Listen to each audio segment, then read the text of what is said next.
Assalamualaikum warahmatullahi wabarakatuh. Bismillahirrahmanirrahim. Innal hamdalillah nahmaduka Allahumma ya man 'allama bil qalam 'allamal insana ma lam ya'lam. Asyhadu an la ilaha illallah wahdahu la syarika lahu dzul jalali wal ikram wa asyhadu anna Muhammadan abduhu wa rasuluh al-mab'utsu ila sairil insi wal jan. Allahumma shalli wa sallim wa barik ala sayyidina Muhammadin khairil anam wa ala alihi wa ashabihi kiram. Salatu wa salaman daimaini mutalazimaini ila daris salam. Amma ba'du. Qala al-musannifu rahimahullah wa nafa'ana bihi wa bi ulumihi fid dharain. Amin. Kita lanjutkan pagi ini kajian kita dengan tema ad-da'watu bil husna thariqun najat. Berdakwah dengan cara yang baik, dengan cara yang bijak, itu adalah thariqun najat, jalan untuk mendapatkan keselamatan. Atau kalau dibalik, orang berdakwah itu bisa menjadi jalan untuk masuk neraka. Dakwah bil husna, berdakwah dengan cara yang baik, itu thariqun najat,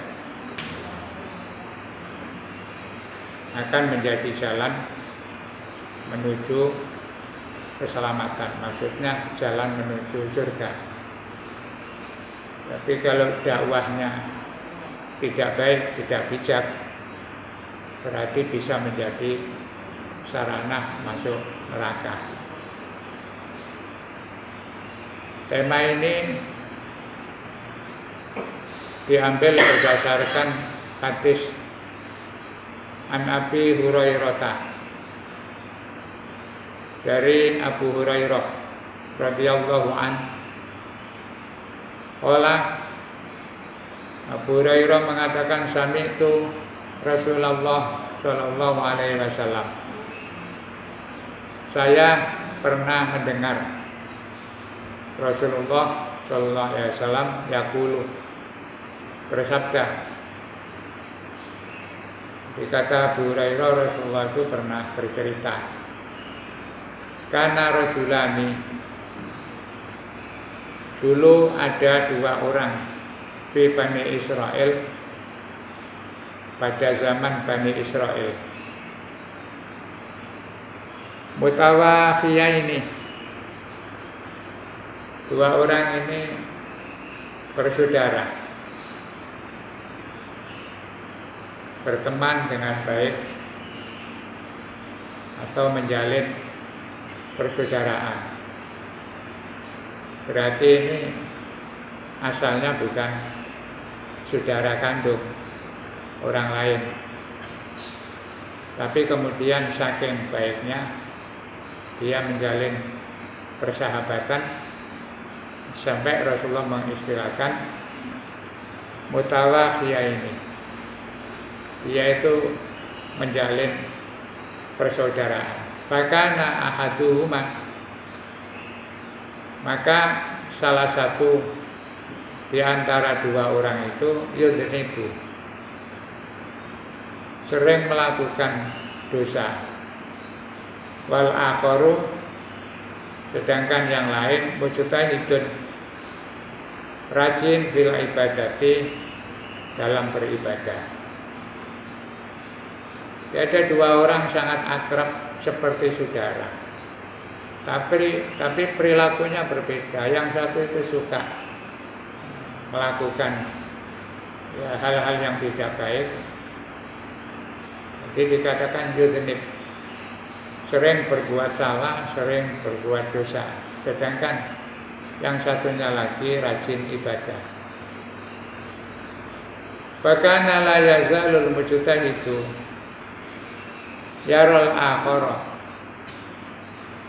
Dan bahkan al-mujtahidu, orang yang rajin ibadah tadi, la yazalu, selalu yaro al-akhirah, melihat yang lain atau temannya itu ala zambi, melakukan dosa. Ada dua orang bersahabat baik, satu rajin ibadah, satu suka maksiat. Sehingga yang rajin ibadah ini setiap ketemu dengan temannya yang dianggap saudara itu selalu melakukan hal-hal yang tidak baik. Fayaqulu, maka kemudian orang yang rajin ibadah itu mengatakan, "Aqsir, berhentilah kamu. Aila taf'alil dzamba." Maksudnya jangan kamu selalu berbuat dosa. Ya, lazimnya atau layaknya seorang yang bersaudara itu yang baik kalau melihat saudaranya tidak baik, ya tentu dinasehati. Tapi ini sudah menjadi watak, satu rajin, yang satu ahli maksiat. Selalu dinasehati. Setiap melihat saudaranya ini melakukan dosa, dinasehati terus. Bahwa jadahu yauman, suatu saat yang rajin ibadah itu mendapatkan atau melihat saudaranya itu ala dzambin, melakukan dosa. Faqala lahu, kemudian dia nasihati lagi, "Aksir, kamu itu kok terus melakukan dosa saja, buat dilereni." Faqala, kemudian orang yang berbuat dosa itu mengatakan, "Khallini wa rabbi abu'itha alayya raqiban." Khallini, artinya biarkan saya. Ada yang mengartikan kasihani saya. Kamu itu tidak usah selalu nasihati saya. Wa rabbi, demi Tuhanku, abu ista alayya raqiban, apakah kamu itu memang diperintah oleh Allah raqiban alayya, menjadi mata-mata untuk saya? Gampangannya yang ahli maksiat itu karena terlalu sering dinasehati itu sampai bilang, kamu itu apa memang dilahirkan itu hanya untuk mata-matai saya? Setiap saya melakukan apa saja selalu dinasehati. Orang itu kadang kalau terlalu sering dinasehati kan merasa bagaimana, sawangannya diawasi terus. Iya, tersinggung. Jadi dia tersinggung. Kamu itu titik-titik masih nasihat. Jadi seakan-akan kamu itu menjadi mata-mata saja. Pokoknya kemudian orang yang nasihati tadi, yang mujtahid fil ibadah, rajin ibadah itu mengatakan, wallahi, demi Allah, la yaghfirullahu laka, Allah tidak akan mengampuni kamu. Aw la yudkhilukallahu al-jannata, atau Allah tidak akan memasukkan kamu ke surga. Jadi yang ahli ibadah yang tukang nasihati tadi itu sampai jengkel ketika melihat temannya dinasihati malah jawabannya kamu itu koyok mata-mata saja. Saya ini tidak bisa bergerak. Begini salah, begitu salah. Kamu selalu nasihat. Nah, akhirnya yang memberi nasihat itu jengkel. Terus dia bilang, wallahi la yaghfirullahu laka. Demi Allah, kamu tidak akan diampuni Allah dan kamu tidak akan masuk surga. Orang itu kalau nuturi orang lain nggak digubris, itu kadang kan juga keluar jengkelnya. Terus akhirnya mangkel. Ngomongnya kadang-kadang nyinggung perasaan. Panjangnya kon ngalih rokok. Mereka diingatkan tidak mau. Kadang-kadang ya omongan-omongan yang lain menjustifikasi atau memberikan label seseorang itu dengan label yang jelek. Misalnya contohnya di sini itu, kamu tidak akan diampuni Allah, mesti masuk neraka. Sama dengan ketika kita memberi nasihat orang terus tidak gubris ya. Itu kadang-kadang kan keluar omongan daerah. Panjangnya iblis, ada setan. Ya, artinya keluar omongan-omongan yang tidak baik. Itu kalau dilihat secara lahiriah, ya ada benarnya. Ngandari wong balik-balik gak tahu digubris, akhirnya terus jengkel. Faqabadha arwahahuma. Satu saat dua orang itu mati. Qabadha arwahahuma itu rohnya diambil, misalnya digenggam oleh Allah, diambil berarti dimatikan. Dua orang itu mati hampir bersamaan, bisa pantaran terus, ya mati nemeh bareng. Ini menjadi ukuran kadang-kadang orang itu meninggalnya tidak jauh dari teman sebayanya. Karena kadang-kadang kalau ada orang meninggal itu terus kita introspeksi. Umure padha terus ana kancane mati dhisik. Iku terus mikir, iku biyen pantaranku. Saiki wis mati rek. Alhamdulillah aku isih urip. Tapi kan juga ngukur. Apalagi kalau pantarane itu wis entek kabeh. Kancaku wis gak ono kabeh. Aku kari ngenteni wae. Kadang-kadang anak wong mati kan terus kita takziah ketemu orang sudah tua. Jenengan nomor pinten? Kan cek kali ini. Kadang digolani berarti sampai dilungkas wayahe.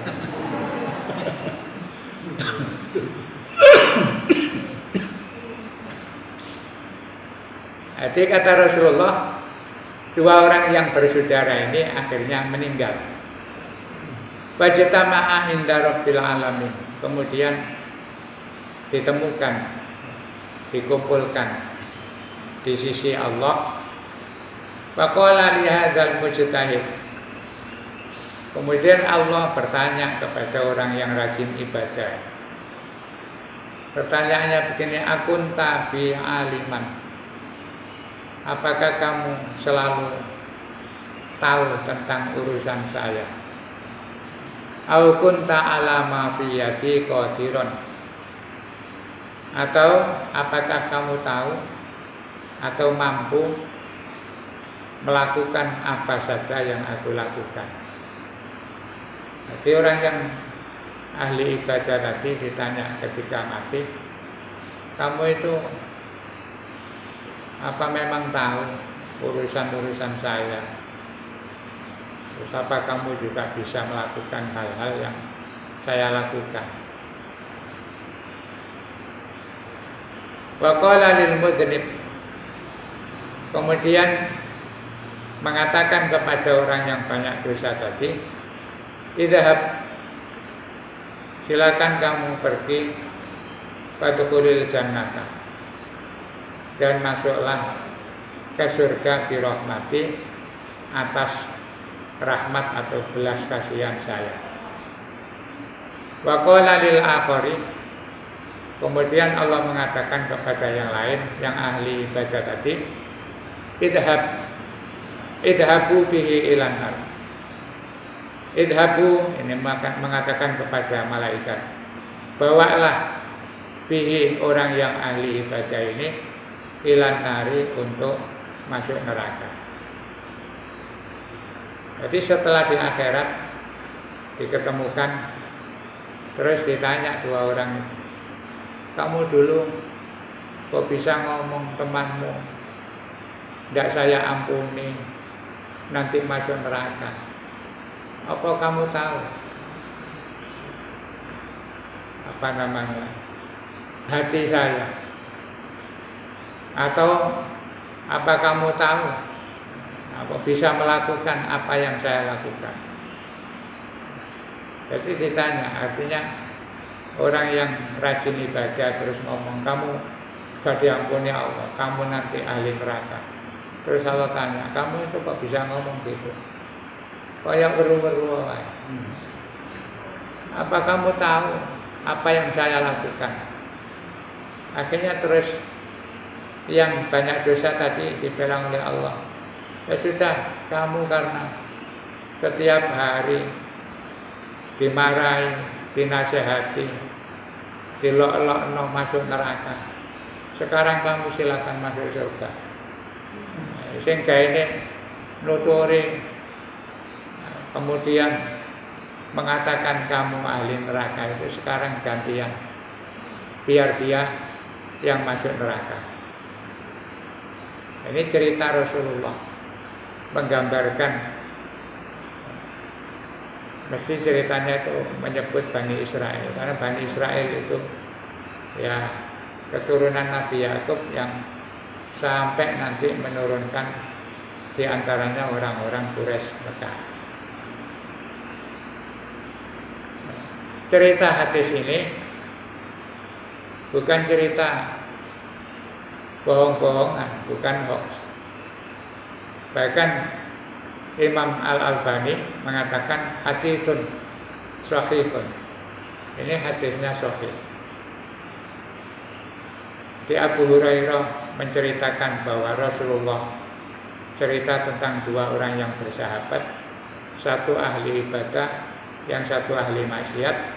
Tapi ternyata nanti yang ahli ibadah itu justru yang masuk neraka. Yang biasa maksiat malah masuk surga. Dan apa dasarnya Allah? Ya dasarnya karena yang ahli ibadah itu sombong, merasa sudah bersih, sudah banyak amalnya, terus delok orang yang banyak melakukan maksiat itu seakan-akan itu posisinya rendah di hadapan Allah. Padahal Allah itu kan mempunyai sifat Ghafurur Rahim, Maha Pengampun, Maha Sayang kepada hamba. Maka dari hadis ini ada beberapa kesimpulan. Yang pertama, at-ta'akhi, menjalin persahabatan itu minal umuril mahmudah, termasuk hal-hal yang terpuji, allati hasa alaiha Islam, yang dianjurkan oleh Islam. Jadi kita itu dianjurkan untuk selalu menjalin persahabatan dengan baik. Walaupun ini tadi contohnya yang satu ahli maksiat, satunya ahli ibadah. Ini gambaran bahwa orang ahli ibadah dengan orang ahli maksiat itu tidak boleh bertolak belakang. Dan ini juga prakteknya susah. Kita itu kalau merasa orang baik. Terus kumpul dengan orang tidak baik itu rasanya kayak abot. Jadi seakan-akan itu duduk kelompok, duduk kelas. Aku gak level bahasanya. Aku gak level kumpul ngono-ngono. Rasulullah itu bilang cerita tentang Bani Israel itu supaya umatnya itu tidak beda-bedakan. Orang baik ya tidak perlu menghindari yang tidak baik. Kalau perlu diajak sama-sama baik. Jadi ajaran kita itu kalau bisa nanti masuk surga umpamanya ya aja ijenan, kalau perlu ngajak teman-teman. Mlebu swarga ijenan itu ya gak enak. Tolak oleh kalau kancane. Tidak boleh. Sing sugih ya jangan menghindari yang melarat. Aku wong sugih. Apa kumpul wong ngono-ngono. Jadi cerita Rasulullah itu ada maknanya di balik cerita. At-ta'akhi minal umuril mahmudah, menjalin persaudaraan itu salah satu bagian dari perintah atau persoalan yang terpuji. Yang kedua, khalaqallahul bashara. Allah menciptakan manusia itu ala darajatin, memiliki tingkatan-tingkatan.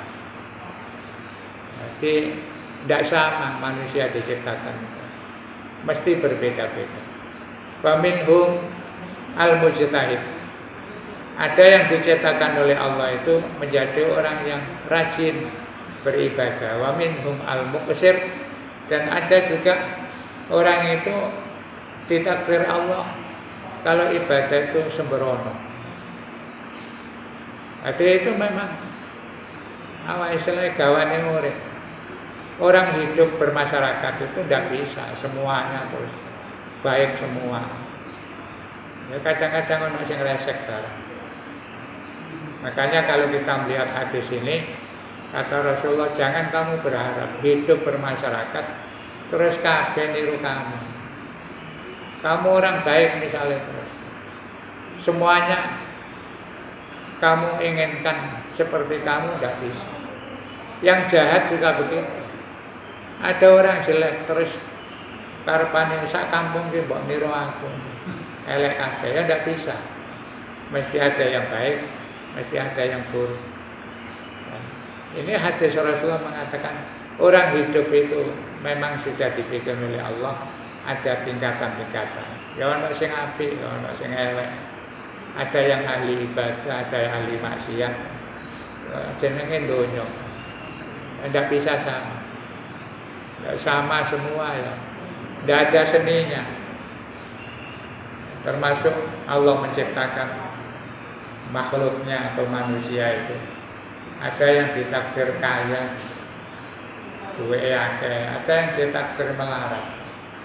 Dan itu tidak bisa dihilangkan. Misalnya ada pemerintah membuat program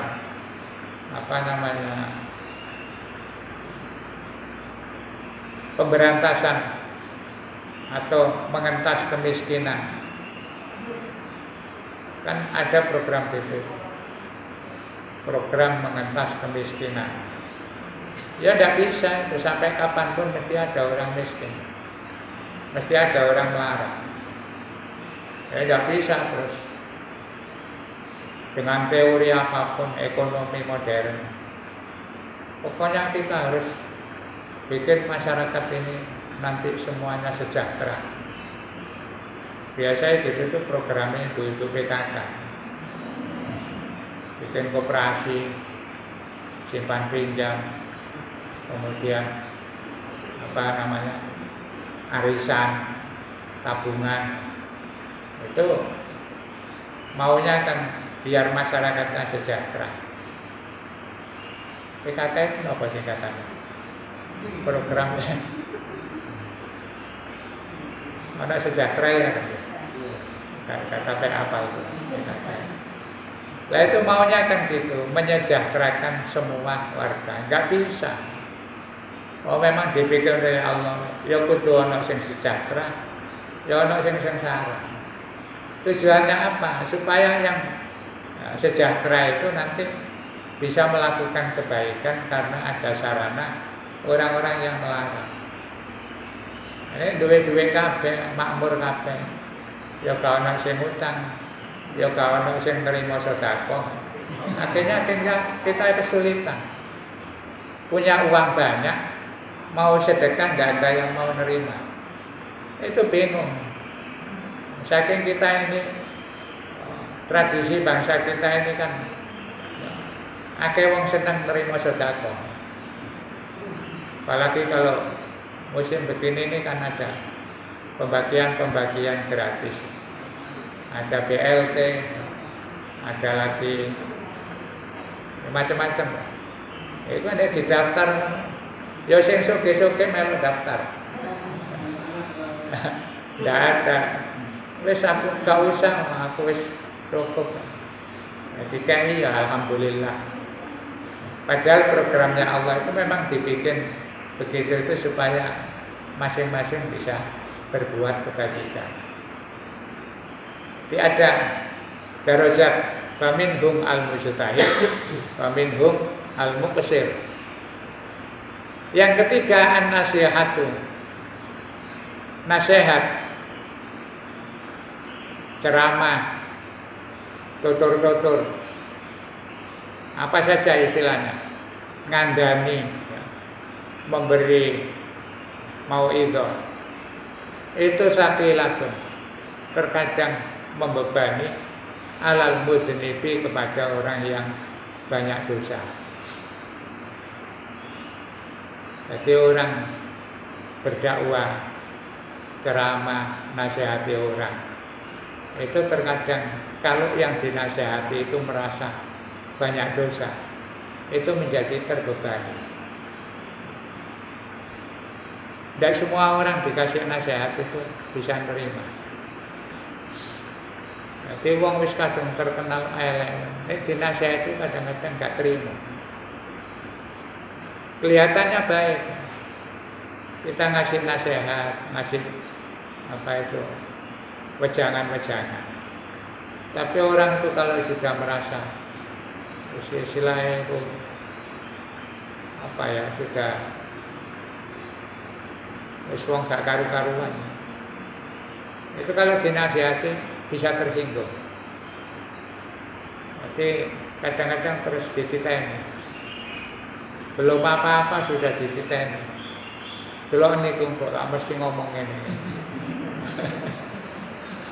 Jadi belum apa-apa dititeni. Karena orang kalau sudah kelewat dosa itu menerima nasihat itu merasa berat.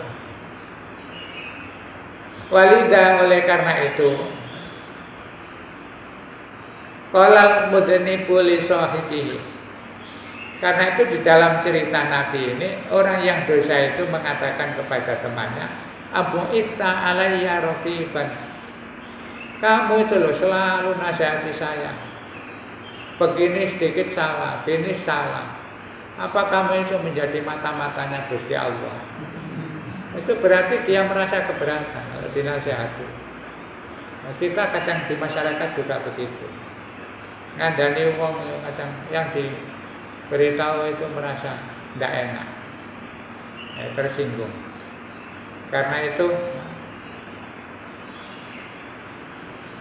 indama tajzimu annan nasihat, ketika kamu meyakini atau mengetahui bahwa nasihatmu itu satakutu lil inadi, akan membawa kebencian, fal wajibu adamun rizki, maka sebaiknya kamu tidak usah memberikan nasihat.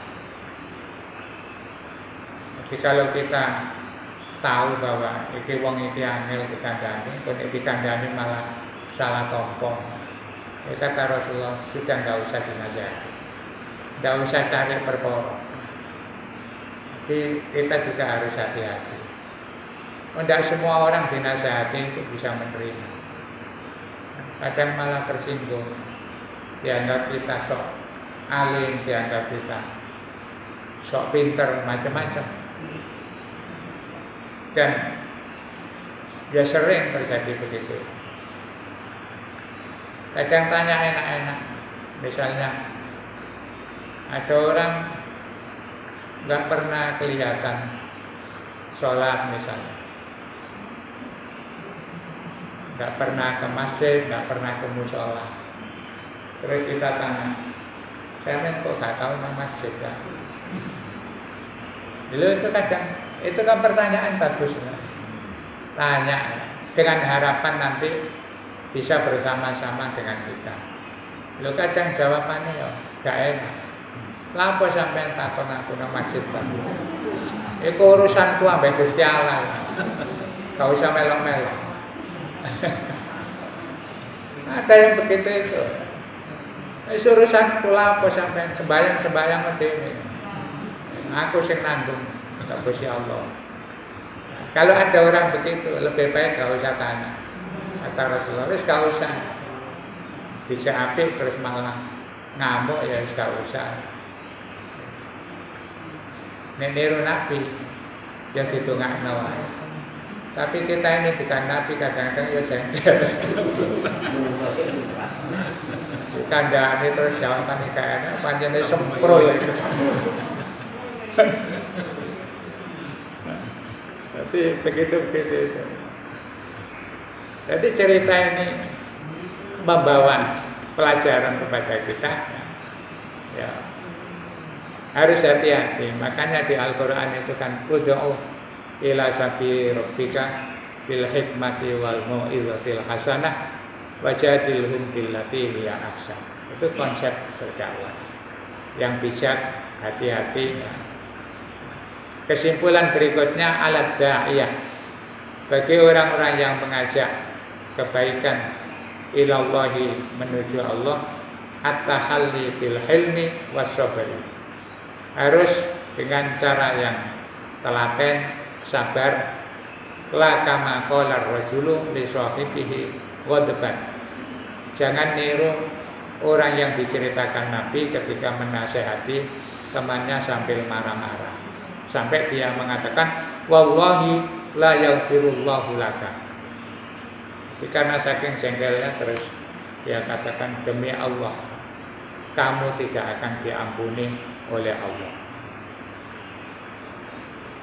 Kullu khasmin saya tetami'u ma'a khasmihi yaumal qiyamah.